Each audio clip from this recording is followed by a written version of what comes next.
Bismillahirrahmanirrahim. Assalamualaikum warahmatullahi wabarakatuh. Salam sejahtera untuk kita semua. Kita kembali lagi dari video kelima pengucapan kata dalam bahasa Prancis.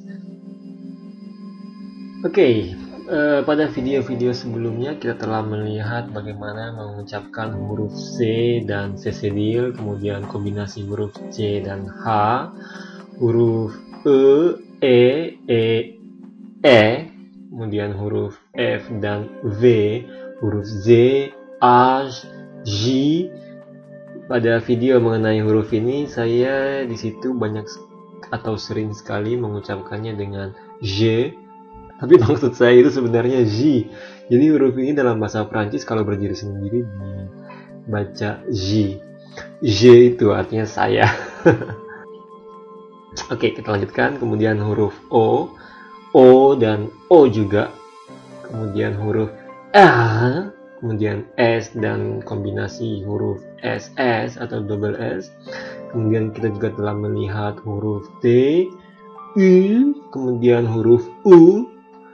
Sekarang kita akan melanjutkan mengenai able dan I, kemudian juga E, U, OA. Selanjutnya A. Jadi inilah beberapa gabungan atau kombinasi huruf yang akan kita bahas pada video kali ini. Dari able, ILL, EU, ZN, OI, IN, UN, dan bagaimana cara pengucapannya. Oke, kita mulai dulu dengan able dan I. Untuk able dulu. Jadi ini biasa ya. Kalau dalam bahasa Inggris mungkin kita mengucapkannya dengan able, tapi di bahasa Prancis diucapkan mirip seperti dalam bahasa Indonesia. Jadi mudah. Contohnya di sini capable, cible, mesurable, potable, portable, visible. Capable, cakap, cible, target, mesurable, terukur, potable, dapat diminum. Jadi l'eau potable, air yang dapat diminum. Portable itu portable atau HP. Jadi kalau di Prancis, kalau kita bilang handphone itu portable. C'est où ton portable? Di mana handphone kamu? Est-ce que je peux emprunter ton portable? Apakah saya bisa meminjam handphonemu? Kemudian visible itu visible, dapat dilihat. Oke, saya jadi ingat mengenai arti kata-kata yang ada able atau ible, itu biasanya mengartikan kemampuan atau dapat di. Ini dosen saya yang bilang, dosen saya namanya Ibu Ambar Prayoga. Beliau itu pengajar di Alliance Française Semarang saat ini. Sangat berdedikasi karena saat beliau mengajar saya dan teman-teman itu umurnya udah 69, dan kami sempat merayakan ulang tahunnya yang ke-70 sebelum saya berangkat ke Prancis. Namun walaupun demikian, ibunya masih semangat mengajar. Jadi ibu itulah, Ibu Ambar Prayoga, yang menginspirasi saya membuat video-video ini. Sedikit ceritanya. Oke, kita kembali ke topik. Saya ulangi lagi, kalau able, ible, able itu biasanya menandakan kemampuan untuk berbuat sesuatu, dapat di. Capable itu berarti dia dapat atau cakap berbuat sesuatu. Kemudian cible itu target. Kalau ini enggak ya, cible ini kayaknya tidak termasuk, tapi secara umum berarti bukan semuanya ya. Oke deh, secara umum. Kemudian mesurable dapat diukur atau terukur, potable dapat diminum, portable itu dapat dibawa-bawa, jadi portable. Visible dapat dilihat. Oke, jadi itu cluenya. Ini menandakan kemampuan. Oke, ini juga dihubungkan dengan video mengenai pengucapan huruf C. Jadi huruf C yang diikuti oleh A dibaca A, U, O itu dibaca K, capable, sementara huruf C yang diikuti oleh huruf I atau E dia dibaca S, cible. Oke, kemudian yang ini juga S, seperti pada video sebelumnya, kalau diapit huruf vokal dia dibaca Z, mesurable. Sama juga ini juga visible. Jadi tidak pernah dia dibaca S. Dan kalau kita baca visible atau visible, ada kata-kata tertentu yang kalau kita mengucapkannya S itu benar-benar kita nggak bisa ngerti. Tapi kalau misalnya ini visible, ya mungkin kita masih mengerti. Tapi harus diingat ada kata-kata yang memang harus dibaca Z. Kalau kita baca S itu kita nggak bisa ngerti artinya.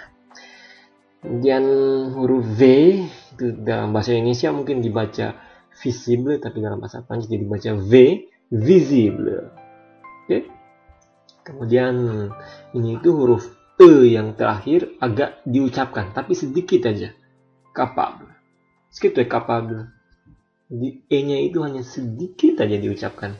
Tapi enggak capable, tapi capable. Cible, mesurable, potable, portable, visible. Oke? Itu dia mengenai able. Saya pikir mudah karena mirip seperti membaca dalam bahasa Indonesia. Kemudian yang berbeda ini kombinasi huruf I, L, L, E. Dia dalam bahasa Prancis, kalau kombinasi huruf ini dibaca Y. Contoh, cuillère, famille, fille, gentil, mouiller, travailler. Cuillère, sendok. Famille, keluarga. Fille, anak perempuan. Gentil, baik atau ramah. Mouiller itu basah, ini kata sifat. Travailler itu bekerja, ini kata kerja infinitif dalam bentuk infinitif atau dalam bentuk dasar. Kalau ini masuk ke kalimat saya bekerja, dia akan berubah je travaille, tu travailles, il travaille, elle travaille, nous travaillons, vous travaillez, il travaille, elle travaille. Oke, kita kembali ke topik. Cuillère, sendok. Jadi di sini kalau kita perhatikan pada video pertama pengucapan kata bahasa Prancis ini mengenai aturan umum pengucapan dalam bahasa Prancis, huruf terakhir umumnya tidak dibunyikan. Jadi bukan semua, tapi umumnya tidak dibunyikan. Cuillère, sendok. Seperti yang saya bilang sebelumnya, C diikuti A, U, O dibaca K. Cuillère. Kemudian ini juga famille, keluarga. Fille, anak perempuan. Jadi yang perlu diperhatikan juga di sini bukan fille tapi fille. Agak dipanjangin pengucapan y-nya. Jadi cuillère, famille, fille, gentil, mouiller, travailler. Oke, jadi bukan cuillère, famille, fille, gentil, mouiller, travailler, tapi agak dialunkan itu nadanya. Cuillère, famille, fille, gentil, mouiller, travailler. Kemudian ini juga G sama halnya dengan huruf C. Kalau diikuti A, O, U dia dibaca G, tapi kalau diikuti E dan I dia dibaca seperti huruf Z. Gentil, mouiller. OU pada video sebelumnya dia dibaca U seperti dalam bahasa Indonesia, sementara huruf U sendiri dalam bahasa Prancis dibaca U. Jadi ini sebenarnya cuillère. Cuma kadang-kadang kita orang Indonesia atau étranger biasanya agak tidak benar-benar strict. Di sini sangat disarankan seperti pengucapan huruf bahasa Prancis atau pengucapan seperti orang Prancis, tapi kalau nggak bisa dia nggak apa-apa. Kalau untuk huruf U loh, tapi kalau untuk huruf S itu nggak boleh. Dia harus diapit huruf vokal, dia harus dibaca Z. Di sini nggak ada toleransi. Kemudian travailler, bekerja. Oh ya, tadi juga saya bilang kalau aturan umum biasanya huruf terakhir itu tidak dibunyikan, tapi kalau ada untuk huruf kasus, huruf E yang ada aksonnya, itu dia wajib dibunyikan. Di sini nggak usah ragu. Mouiller, basah. Oke, kita lanjutkan untuk huruf E, U, kemudian kombinasi huruf GN, kemudian M dalam bahasa Prancis, Z, N, kemudian OI. U dibaca E, seperti dalam bahasa Inggris, dalam bahasa Indonesia juga. Nah, untuk GN dia dibaca Nye kalau dalam bahasa Indonesia. OI dibaca OA. Kita mulai dulu dengan kombinasi huruf E dan U. Contohnya de, lieu, moteur, peu, professeur, seul. De, dua. Jadi kalau dua itu de, 1, 1, 3, 3, 4, 4, 5, 5, dan seterusnya.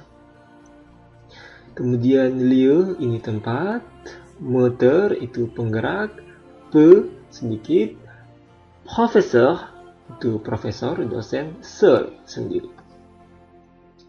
Jadi di sini de huruf terakhir tidak dibunyikan, lieu, tapi kalau moteur itu r-nya dibunyikan.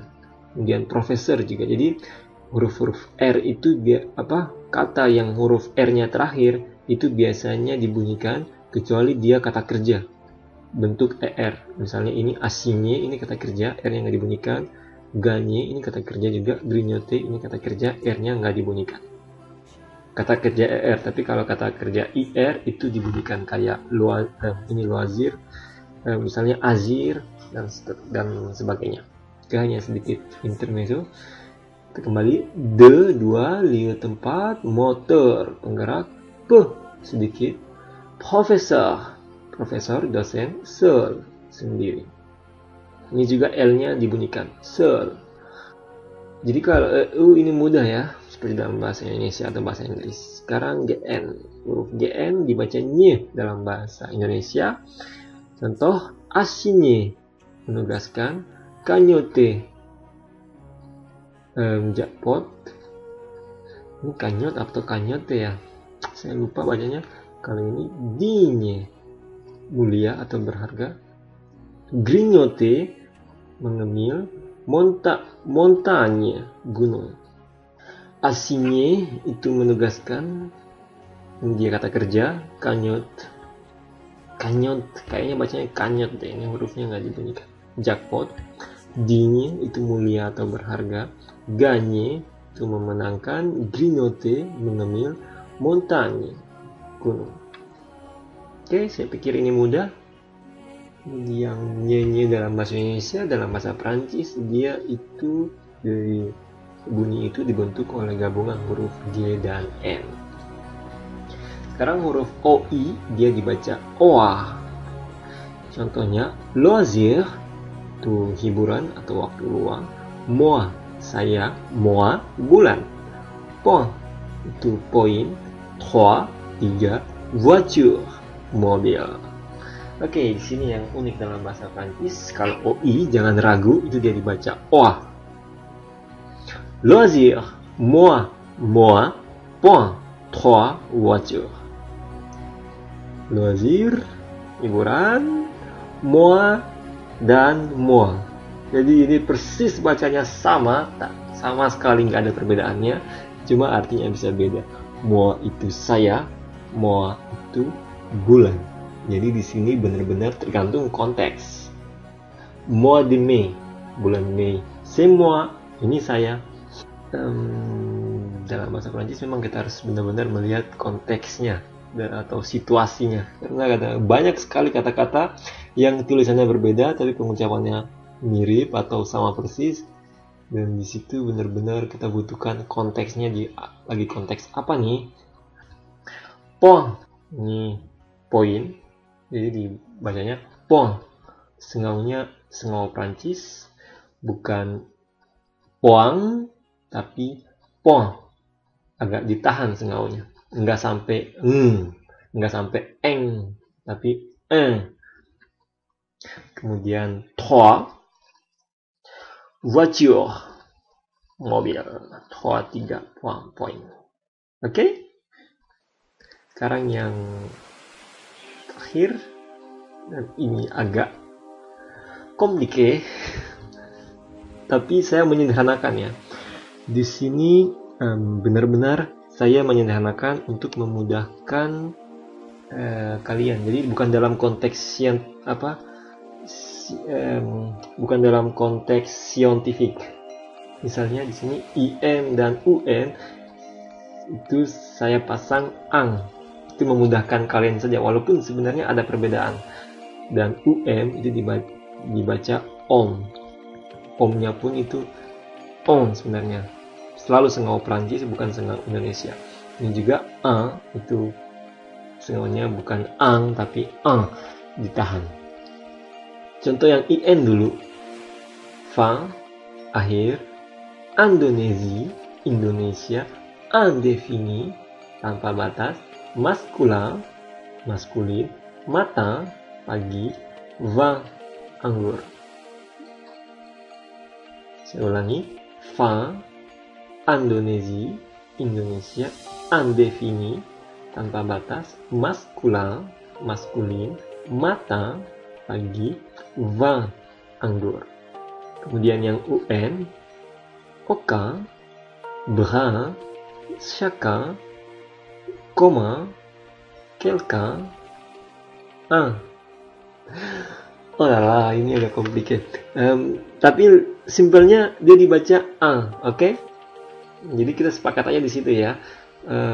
Untuk mengenai perbedaan pastinya itu sebaiknya didengarkan langsung ke orang Prancis atau ke guru yang udah lama mengajar, kayak Bu Amar yang tadi saya ceritakan. Soalnya saya perhatikan nggak semua juga bisa, karena ada misalnya gini, ada on, ada ada 3 bunyi ong sebenarnya dalam bahasa Prancis itu. Ada yang diucapkan jauh di dalam mulut mendekati tenggorokan, ong. Ada juga yang di tengah, ong biasa. Dan ada juga yang, kalau nggak salah ada 3 sih. Saya pernah nanya orang Prancis, dan sampai sekarang saya belum bisa membedakannya. Jadi untuk sementara kita di sini toleransinya tinggi, jadi ya nggak apa-apa. Oke? Fin, akhir, Indonesia, Indonesia, indefini tanpa batas, maskulin, maskulin, matin, pagi, vin, aucun, brun, chacun, commun, quelqu'un, un. Aucun tidak satu pun, au dibaca o, aucun. Brun, coklat, ini kata sifat ya. Jadi kalau kata sifat itu dia mengikuti jenis kelamin kata bendanya. Bukan jenis kelaminnya, gender dari kata bendanya. Jadi kalau kata bendanya itu maskula, dia brun, tapi kalau bendanya maskulin, bendanya feminin, dia brun. Kemudian chacun itu setiap orang. Kemudian commun itu umum. Quelqu'un seseorang, un satu. Oke, saya ulangi di sini, kalau untuk IN dan UN itu simpelnya kita anggap saja dibaca ang. Cuma ya sekali lagi bukan ang dalam bahasa Indonesia tapi a di sini karena saya mau ingin mudah aja. Mudah saya membuatnya dan kalian juga mudah untuk mengertinya. Karena ada aturan penulisan fonetik, itu ada aturan internasionalnya. Bukan seperti ini pasti. Ini mah hanya cara baca yang saya coba-coba kira-kira secara sederhana dalam bahasa Indonesia dibaca seperti huruf-huruf ini. Cuma ya seperti tadi saya ingatkan, ini bukan sengau Indonesia, hanya sengau Prancis. Soalnya a itu kalau dicari ditulis secara sederhana bagaimana kan susah, harus pakai aturan fonetik, dan itu kadang-kadang agak malas mempelajarinya. Tanya aja Om Gudang, oke? Saya ulangi, fin ini artinya akhir, kemudian Indonesia, S diapit huruf vokal jadi dibaca Z selalu, huruf E yang ada aksonnya jadi dibaca E, Indonesia, indefini tanpa batang, maskulin, feminin. Mata pagi, kalau ada juga matine itu pagi hari. Vin itu anggur, vin rouge anggur merah, vin blanc itu anggur putih. Kemudian AU dibaca O, aucun, dan satu pun. Brun coklat, chacun, CH dibaca sh, chacun. Kemudian koma itu umum, salle de coma atau en coma secara bersama-sama. Quelqu'un seseorang, satu. Ini bisa juga berarti sebuah. Kalau kita konteksnya huruf-huruf, dia 1, 1, 2, 3, 1, 2, 3. Berarti kalau konteksnya dia sebagai artikel, itu dia artinya sebuah. Misalnya un vélo, sebuah sepeda. Kalau untuk femina itu une voiture, sebuah mobil. Une maison, sebuah rumah. Kalau un itu untuk kata artikel, kata benda maskulin. Un verre, sebuah gelas. Un stylo, sebuah pulpen. Oke, sekarang untuk ke huruf gabungan huruf. Oh ya, ini sebelum saya melangkah ke huruf UM, itu misalnya kalau dia misalnya ini bacanya indispensable, tidak tergantikan. Ini inacceptable, tidak dapat. Jadi kalau dia diikuti huruf vokal, maka dia dibaca in kalau nggak salah. Jadi inacceptable. Ini kalau ini kan semua nggak diikuti huruf vokal nih. Tapi kalau N-nya itu diikuti huruf vokal, maka dia kembali ke aturan apa ya, seperti biasa bacanya inacceptable, indispensable, inacceptable. Huruf C pertama diikuti C sehingga dibaca K, ak. C kedua diikuti E sehingga dibaca S, acceptable, tidak dapat diterima. Contohnya itu sebuah kalau untuk artikel maskula. Kalau untuk kata benda femina dia ada huruf E di sini, jadi sehingga akan dibaca un. Oke, jadi kalau di sini in-nya diikuti vokal, maka dia nggak mengikuti huruf aturan ini lagi, tetapi bukan ang lagi, tapi dia dibaca seperti in. Oke, kita lanjut untuk huruf UM. Sederhananya dia dibaca ong. Contohnya aquarium, aluminium, album, kalsium, saving gum, maximum, minimum, optimum. Aquarium itu akuarium, aluminium, album, ini album dibaca album, ini pengecualian juga, album. Kemudian kalsium. Jadi sebenarnya bukan om benar-benar ya, kalsium itu kalsium, saving gum permen karet, maksimal, minimal, optimum. Sebenarnya agak antara O dan U, optimum. Kalau untuk album ini benar-benar dibaca om, album. Ini benar-benar pengecualian. Oke, kemudian mengenai saving gum tadi, ini permen karet. Biasanya dalam bahasa Prancis itu ada kata-kata yang benar-benar diserap dari bahasa Inggris, terutama untuk merek-merek sesuatu. Misalnya scotch untuk isolasi bening itu scotch. Kemudian apalagi ya, post-it itu kertas kecil buat mencatat note yang warna kuning hijau warna-warni yang terang yang kita catat di atasnya terus kita tempel sebagai pengingat. Itu di bahasa Prancisnya post-it, itu diambil dari bahasa Inggris. Saya nanya teman saya kenapa, ya karena mereknya post-it. Jadi mereka itu namanya ya post-it. Oke, demikian untuk video kali ini. Terima kasih atas perhatiannya. Kita akan lanjutkan ke video selanjutnya yang terakhir mengenai pengucapan kata dalam bahasa Prancis. Merci beaucoup de votre attention. Seperti biasa, saya harap jelas. Kalau ada saran, pertanyaan, silakan menghubungi saya. Akan saya jawab. Kalau saya masih sibuk, nanti akan saya tunda jawabannya. Oke deh, tapi terima kasih banyak ya telah subscribe, berabonemen, sabone di jaringan video saya situ Mekwa.